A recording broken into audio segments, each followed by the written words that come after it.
Tollywood king Nagarjuna తాజాగా కూలీ మూవీతో ప్రేక్షకుల ముందుకొచ్చారు. రజనీకాంత్ హీరోగా వచ్చిన ఈ యాక్షన్ థ్రిల్లర్లో కీలక పాత్రలో పోషించారు నాగ్. ప్రస్తుతం ఈ సినిమా బాక్సాఫీస్ వద్ద సందడి చేస్తుంది. లోకేష్ కనగరాజ్ డైరెక్షన్లో వచ్చిన ఈ చిత్రం కలెక్షన్ పరంగా దూసుకెళ్తుంది.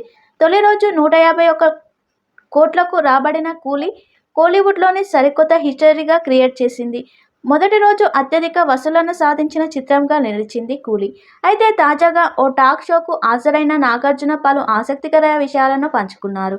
నాన్న అక్కినేని నాగేశ్వరరావు చివరి రోజుల్లో అడిగిన కోరికలను నెరవేర్చారు. మనం సినిమాలో తన పాత్రకు వేరొకరితో డబ్బింగ్ చెప్పవద్దని అడిగారని నాగార్జున గుర్తు చేసుకున్నారు. అలా చేస్తే అస్సలే ఊరుకోనని వెల్లడించారని నాగ్ చెప్పుకొచ్చాడు.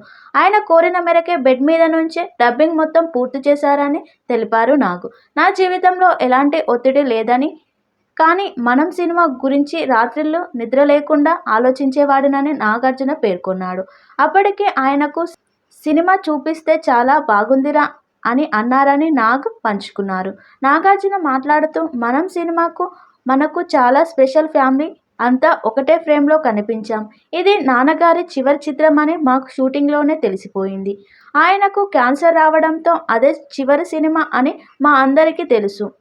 నాకు లైఫ్లో ఎలాంటి ఒత్తిడి లేదు, కానీ రాత్రులు నిద్రపోకుండా ఆలోచించింది మాత్రం ఆ ఒక్క సినిమానే. డబ్బింగ్ వేరే వాళ్ళతో చెప్పిస్తే ఊరుకోను, నేనే చెప్తానన్నారు నాన్న. ఇంట్లోనే ఏర్పాట్లు చేసి ఐసీయూ బెడ్ మీద నుంచే సినిమా డబ్బింగ్ మొత్తం పూర్తి చేశారు నాన్న. ఆయన పాత్రకు తన సొంత వాయిస్తోనే డబ్బింగ్ చెప్పుకున్నారు. అప్పటికే నాన్నకు సినిమా చూపిస్తే చాలా బాగుందిరా అని అన్నారని గుర్తు చేసుకున్నారు నాగార్జున.